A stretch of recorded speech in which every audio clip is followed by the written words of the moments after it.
Marginalized communities are highly underrepresented on Broadway. Members of Asian, Black, and Middle Eastern communities struggle to find roles that truly suit them.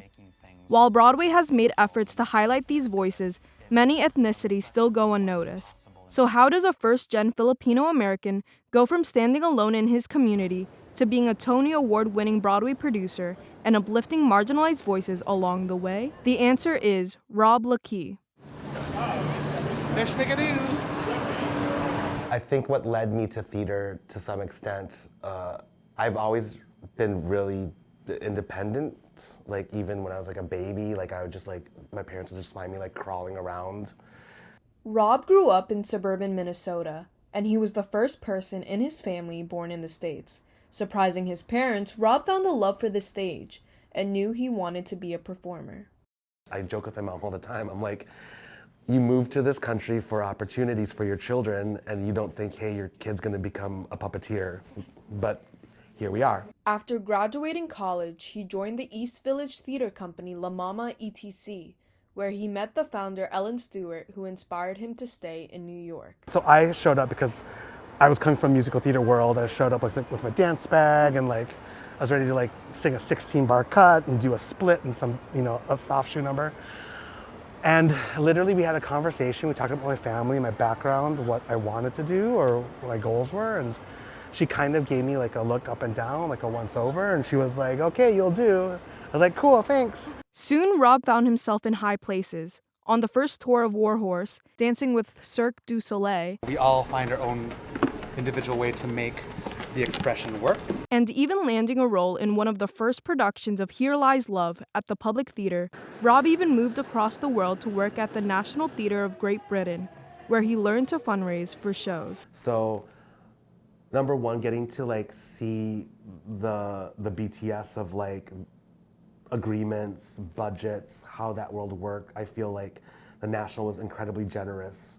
His shift from acting to producing was full throttle from there. And remember his role in Here Lies Love? Rob eventually co-produced it on Broadway. Historically, it's the largest group of Filipino producers on any Broadway show ever. Obviously, historically, it's the first and only full Filipino cast on Broadway ever.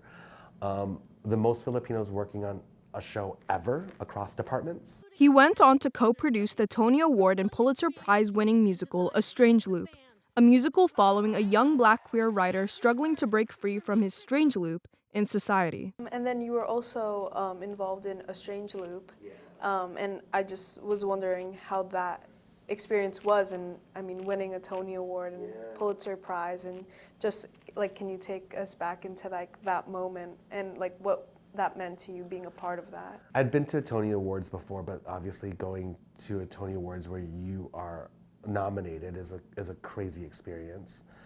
And I was so stressed out during I left my seat because I was like, I can't be in here anymore. I understood in the moment how rare it was gonna be. Like, I don't know if I'll ever get that experience again. After coming this far in his career, Rob's purpose remains the same: to encourage other people like him to make their voices heard.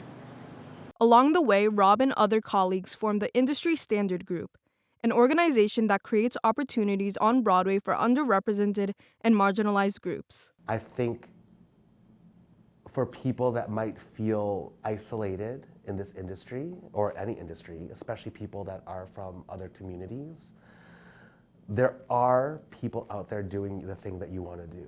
There are communities that exist. There is beauty in this chaotic world.